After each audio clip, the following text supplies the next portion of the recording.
Hey guys, good morning! So alam niyo naman, meron tayong sakit.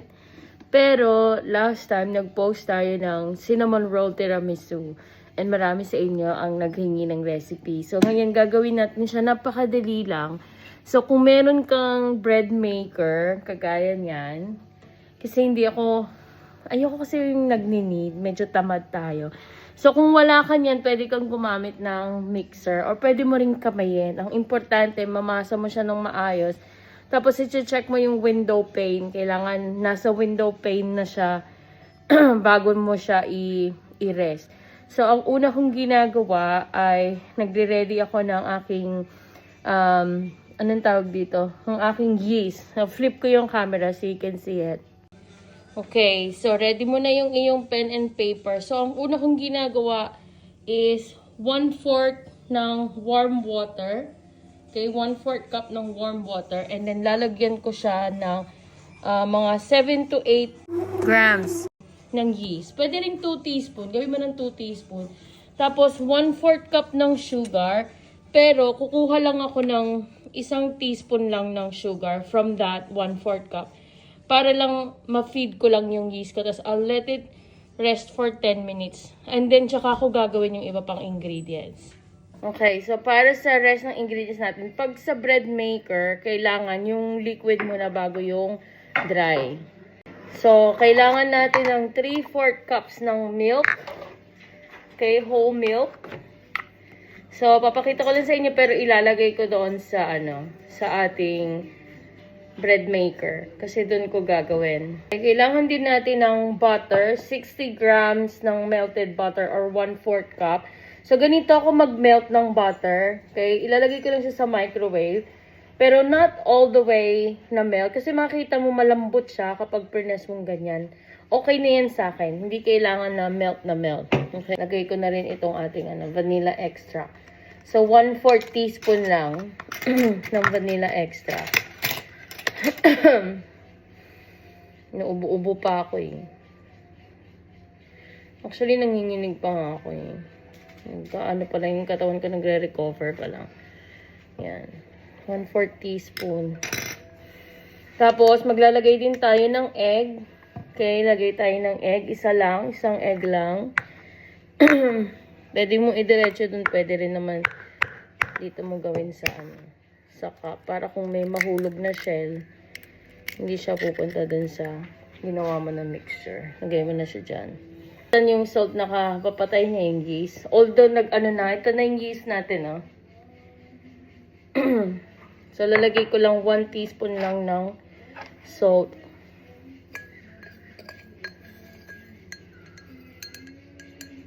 Okay, 1 teaspoon. Okay, kailangan mo ng 4 cups ng all-purpose flour. So, dito ko nilalagay yung aking flour para madali siyang makuha. Tapos, ito yung ginagamit ko pang level. So, ganyan mo lang, oh. Para tanggal yung buo-buo niya. Okay? Nag-rise na yung ating, Okay, guys. So, ayan na. Nailagay na natin lahat. So, dito, pwede mo naman isara muna yan. Okay? Tapos gagawin mo dito, ilalagay mo siya kasi yung menu ng dough ay 11. Kita mo number 11. So, ilalagay ko lang siya sa number 11. Okay, so 1 hour and 30. Okay, so yan, maghahalo na siya mag-isa niya. Pero, magsiset ako ng alarm for 1 hour. Kasi, i-check ko siya. Actually, half an hour lang. I-check ko siya after half an hour. Kasi minsan, di ba, hindi nakukuha yung mga gilid kagad-kagad. So, i-check ko siya after half an hour. Tapos, gagamitin ko lang tong spatula ko para ikutin ko siya. Or para makuha ko yung mga gilid kung hindi niya nakuha. So, ganun lang kasimple kung meron kang bread maker. Pag wala, stand mixer. Pag wala, kamayin mo na lang. Kaya mo yan.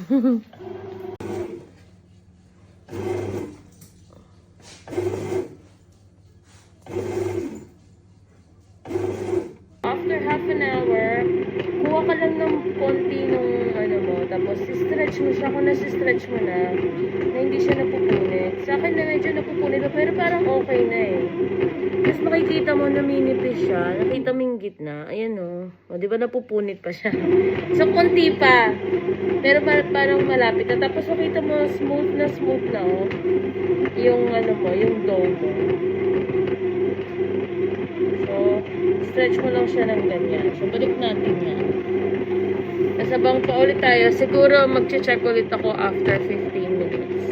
Guys, so ito na siya. Nakita niya manipis na yung gitna. Hindi na siya napupunit. Okay? So, okay na yan. Hanguin na natin. Yan. Hinango na natin siya. Hindi na siya ganun kastiki. Tapos kuha ka lang ng isa pang bowl. Lahat kami may sakit. Kuha ka lang ng spray. Hindi ko siya mabuksan. Yung ano to, yung oil na spray. Tapos, sprayin mo lang yung bowl mo. Ganyan mo lang, oh.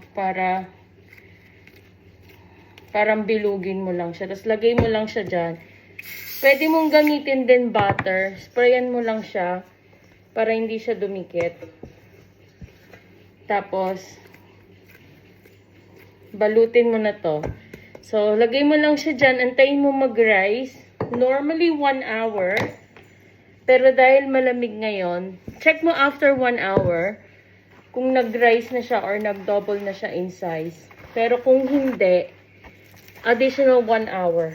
Nung last time, 2 hours bago siya nag-rise talaga. So, minsan kasi yung depende kung malamig yung panahon. Yan, takpan mo lang siya ng plastic. Pero lagyan mo pa rin siya ng konting air. Kasi para mag-rise yung iyong yeast. Kasi kailangan pa rin ng yeast ng konting oxygen para mag-rise siya. Tapos babalutin ko lang siya nito. Silalagay ko lang siya sa loob ng oven pero hindi naka-on yung oven. Para lang dark dawn tapos walang nagalaw. Okay? So, kita tayo ulit after an hour. Check natin. After 1 hour, kinuha ko to sa oven. Hindi pa siya ready. Okay, ganyan pa siya, oh. Nag-rise na siya pero hindi pa siya nag-double in size. So, gusto natin mag-double in size. So, babalik ko siya sa oven for another 1 hour. Tapos, balik tayo ulit. Hey guys, so ito na yung ating dough. Ayan, nag-rise na siya talaga, oh. Diba? So, ano to? Almost 3 hours. Almost 3 hours kasi umalis kami. Ayan o. Diba? Tapos, tanggalin mo lang siya dyan. Lagay mo dito sa ano mo. Iganyan mo siya o. Para matanggal yung bubbles. Okay? Tapos, gagawin natin siyang rectangle. Hindi naman kailangan na perfect. Basta ma-rectangle mo lang siya. Okay? Tapos, gamamit ka lang ng rolling pin. Tapos, spread mo lang siya na ganyan. Gagamit tayo ng gloves mamaya pag nilagay na natin yung ating filling. Kasi, kakaiba ako maglagay ng filling. Yung iba kasi, pinagsasama-sama nila. Ako, hindi ko na yung ginagawa. Kasi, pahirap lang yun sa buhay. Gawin natin yung mga makakapagpadali sa buhay natin. Dahil, maliit lang ang buhay. Maiksi lang ang buhay. Huwag natin masyadong pahirapan. Ayan, meron akong 3/4 cup ng brown sugar. Para yan sa ating filling. So, pag nag-roll ka, huwag masyadong manipis. So, kung manipis na yan, doon ka mag-roll kung saan yung makapal pa. Okay? Kagaya niyan, naninipisan ako dyan. So, yung makapal, dadalhin ko dyan. Kung saan yung manipis.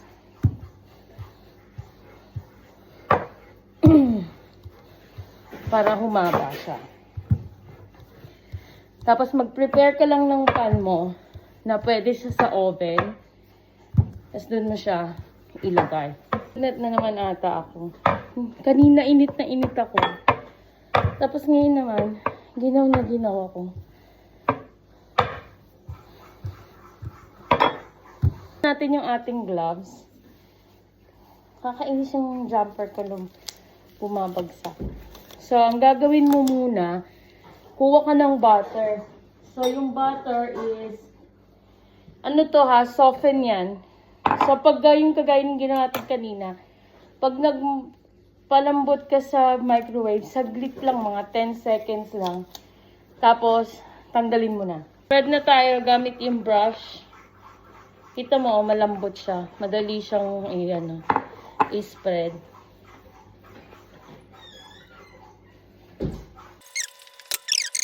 Okay. Ngayon, kunin mo na yung iyong brown sugar. Kaya mag-gloves ka kasi gaganyanin mo siya. Make sure mo lang na lahat sila malagyan mo. Actually, parang hindi nga kailangan na 3/4 eh. Ginaganyan ko ng kamay ko kasi para mag-ano siya. Maghiwa-hiwalay. Yan. Ganyanin mo na ng kamay mo. Kalahati lang nung nung 3/4 cup. Unlike kung lulutuin mo siya, kailangan mong gamitin yung buong 3/4 cup. Ganyan lang guys, oh. Kung naka-gloves ka, yung mga buo-buo, tanggalin mo. Yung matitigas na buo. Ganyan lang, oh. Diba, ang dali lang. Tapos, kunin mo na yung cinnamon mo. Kuha ka ng 1 tablespoon ng cinnamon. O gusto mo, kalahati lang muna. Tapos, ganun ulit. Ganun ulit. Ang gusto mo dito mo gawin, ikaw bahala. Pero kung mas gusto ko sa kamay ko kasi mas nasa spread ko. Yan o, tignan mo. Tapos, ganunin mo ulit ng kamay mo. Kuha ka pa, isa pa ulit.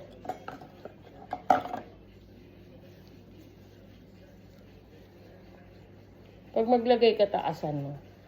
Para hindi siya naka-concentrate sa isang lalagyan lang. O, di ba? O, nagkalat ka na sa kitchen. Gamitin mo na yung iyong pizza cutter. Yan, gamitin mo na yan. Tapos, i-slice mo na siya. Yung dulo talaga, hindi siya perfect. Kaya, wag mo nang anuhin.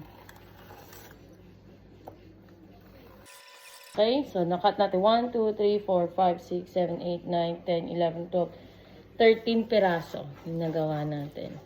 Walang tapon sa cinnamon, oh. Diba? Tayo mo lang muna siya dyan. Oh, diba? Meron ka na. Tapos yung dulo, ganyan mo lang yung dulo. Para hindi siya matanggal. Ikot ko to para nakikita nyo. Okay? Mula sa dulo, ikot lang papasok.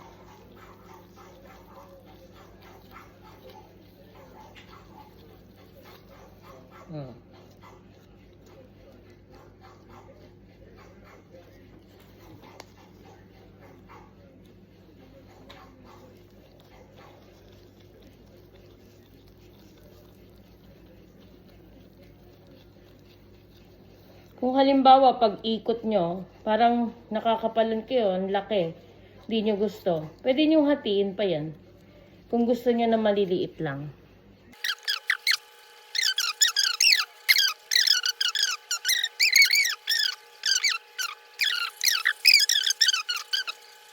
Tapos ito, nakita nyo may part dito, may part maliit, tapos malaki.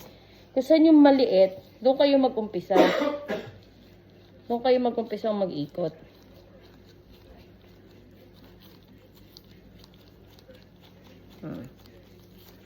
Diba? Pwedeng ganyan kung gusto nyo, pwede rin ganon. Ganito mo na lang gawin. Para meron ka ng bulaklak. Yan, natapos na natin. So, pagpasyahin na lang natin to kasi sayang naman kung dadalawa lang yung laman. Ayan.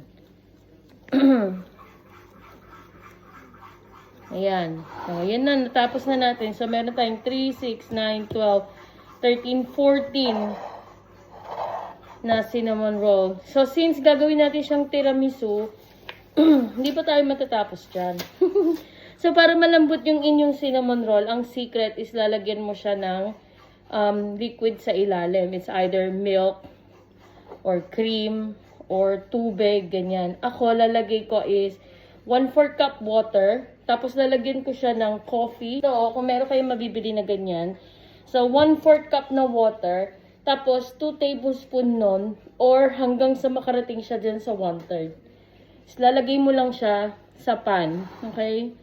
Hindi sa tinapay, sa ilalim nung ano natin. Nung ating pan. Ngayon, ang gagawin niyan, mamaya, i-absorb niya lahat nung ano. Ganyan ko lang para lahat magkaroon. Okay. Kung sa tingin mo kulang, dagdagan mo pa ulit ng another 1/4 pa. Tapos 2 tablespoons ulit. Pero okay na yan. Kasi mag-i-evaporate yan, ma-absorb lahat ng tinapay pampalambot. Tapos takpan mo muna ulit. Pero ano lang, hindi sealed. Loosely lang, natakip. Tapos i-rest mo pa siya ulit ng another 1 hour. Kasi maglataas pa yan ulit eh. Okay, so ang ginagawa ko, dahil nga malamig, re-rest ko siya, di ba? Half an hour, lalagay ko siya sa oven. Tapos after half an hour, tatanggalin ko, ipipreheat ko na yung oven. So 180 degrees ang preheat nito. Tapos kapag niluto mo na siya, 10 minutes lang, okay na to. Okay, see you! Okay guys, gawa naman tayo ng ating glaze. Okay? So sa glaze natin, kailangan mo lang ng isang box ng cream cheese. Okay, lagay natin siya dito. Lagay muna natin siya dyan. Tapos, di ba sabi ko sa inyo kanina, kung may natira sa butter nyo, okay lang yun. Kasi gagamitin natin dito. So, maglalagay ka lang ng isang tablespoon ng butter. So, kunin mo na lang siya doon sa kanina na sinofen mo. Para walang sayang. O, diba? Ngayon, kung yung cream cheese mo, hindi siya malambot. Bawa, nakalimutan mo, nasa fridge siya. Pwede mo naman yung palambutin. Lagay mo sa microwave. Lagay mo lang sa 20 to 30 seconds lang na burst. Lalambot na yan. Hindi naman kailangan melted. Basta malambot lang siya. Kasi para mas madali. Hindi siya magbuo-buo. Mix mo muna to bago mo ilagay yung powdered sugar mo. Okay? Mix mo muna silang dalawa ng butter. Ganyan na siya. Tapos lagay mo na yung ano mo. Kala. Gusto ko kasi malinis yung beater ko. Okay, 1 teaspoon ng ating anong tawag dyan? Vanilla extract. Tapos 3 tablespoon ng milk.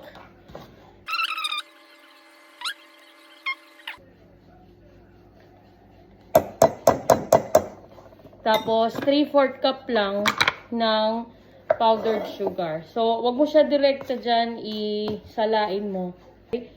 Wag mo muna ilagay lahat. Konti lang muna. Kasi pagka binit mo yan, pwede mo na rin lagay lahat. Pakita ko sa'yo para hindi magkalat yung powder. Kasi magpa-powder yan eh. Magkakaroon ng clouds. Hindi magkalat yung powder mo dyan. Ganyan-ganyan mo muna yung ano mo. Yung beater mo. Basain mo muna siya. Okay? Kita mo oh. Basain mo. Kasi kung i-beat mo yan na nandyan yung powder sa ibabaw, kakalat yan sa'yo.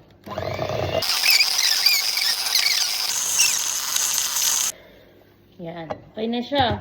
O, ito na yung pang-glaze natin. Tatabi mo lang to.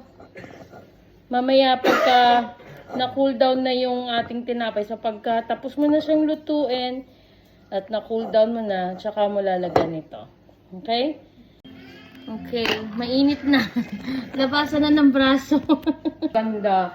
So, ang total baking time is 15 minutes. So, nilagay ko muna siya ng 10. Tapos, inikot ko siya after ng 10. May umangat. Nakita mo yan? Salbahi yan. So, ang gagawin mo, baba mo siya. Huwag kang matakot. Okay lang yan. Habang mainit pa siya, pakita mo kung sino yung boss. Ganyan ginagawa ko. Oh. Dahan-dahan lang. Para hindi masira. Kasi nag-rise siya di ba? So, baba ka lang.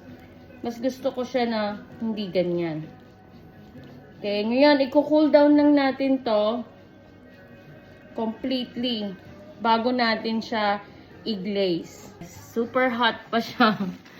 Not advisable, pero kailangan na kasi nating dalhin dahil magsasara na yung clinic. At least, almost nag-cool down na. Pero okay na, hindi naman na siya ganun kainit. Okay, i-glaze mo lang yung ibabaw. Okay, lagyan mo lang siya ng yung ginawa natin na glaze kanina.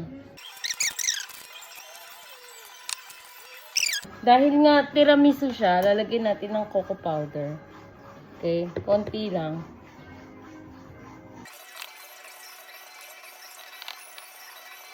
Ready na. So, yan na yung ating cinnamon cake, cinnamon roll, tiramisu. Yan. Hope you guys enjoy this video. Sa susunod ulit, magsama-sama ulit tayo sa paggawa ng isa na namang tinapay. See ya! Okay guys, ito na yung ating ginawa. Yung kaninang ginawa natin, dinala ko na sa clinic. Ito yung pinakamaliit kanina. Ang lambot niya. Alam mo, ano ko dito. Ayan, oh, di ba? Ang lambot. Hindi ko siya nilagyan ng, ng cocoa powder para maging tiramisu. So, kung gusto mong tiramisu, lagyan mo ng cocoa powder sa ibabaw. Pero kung ayaw mo, pwede ka na matapos doon sa cream cheese. Okay? Tapos, kung gusto mo naman na blueberry cinnamon roll, pwede ka rin maglagay ng blueberry. Next time, gagawa tayo ng ganong May nakaabang na bata. May nanghihingi. Tikman natin kung anong lasa. Ay, ang sarap! Nakanuti siya. Bigyan natin ng konti. Wait lang.